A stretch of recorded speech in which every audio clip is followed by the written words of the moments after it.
Good afternoon. Have you woken up in the last month with any pain in the joints of the knee or having pain in the hip, back, or neck?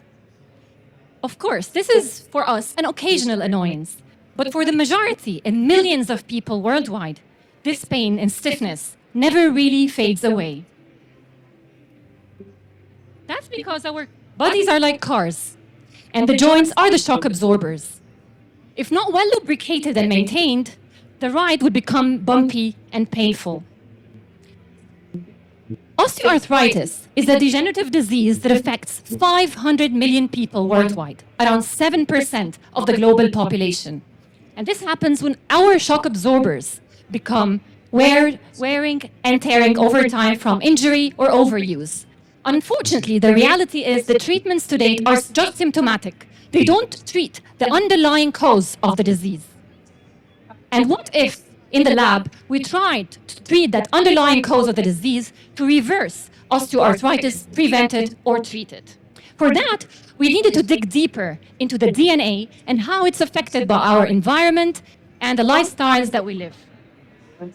This is why we study epigenomics. So have you ever wondered why two identical twins with the same identical DNA develop so differently in their future? One may develop osteoarthritis and the other not. One may develop Alzheimer's and the other is too healthy even at 70. That's because of our epigenome. It's that interface between our DNA and the lifestyles that we live. So imagine you savor a slice of a pizza, a bite of an apple, or you smoke a cigarette and have it embedded over your DNA. Exactly like reading the same book of DNA, but differently interpreted by different people because of the bookmarks and the tags that we impose upon.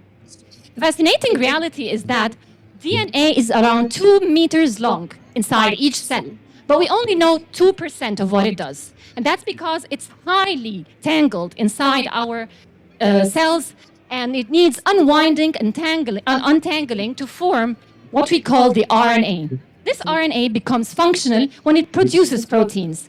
And until very recently, the majority of that RNA was considered as junk until this year, the Nobel Prize in Physiology or Medicine was awarded for the discovery of a type of RNA called microRNA, which regulates our genes. In the lab, we work on something much bigger, and we believe is much more important, and that's the long non-coding RNA. The long non-coding RNA is a long form of RNA, and to decipher its function in osteoarthritis, we generated big data from multi-omics technologies.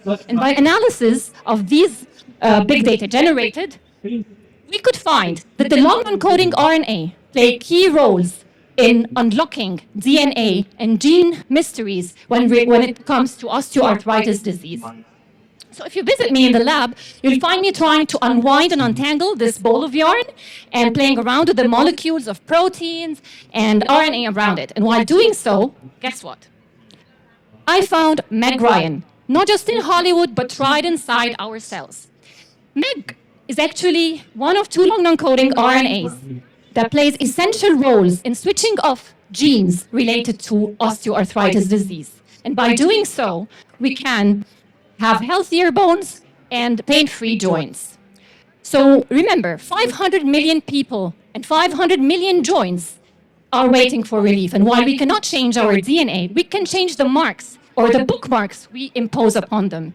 So the next time you savor a slice of a pizza over a bite of an apple, or are too lazy to go to the gym because you prefer your movie night on the couch, remember, you're feeding that to your Meg Ryan, and hence helping it play a starring role in a healthier, pain-free future. Thank you.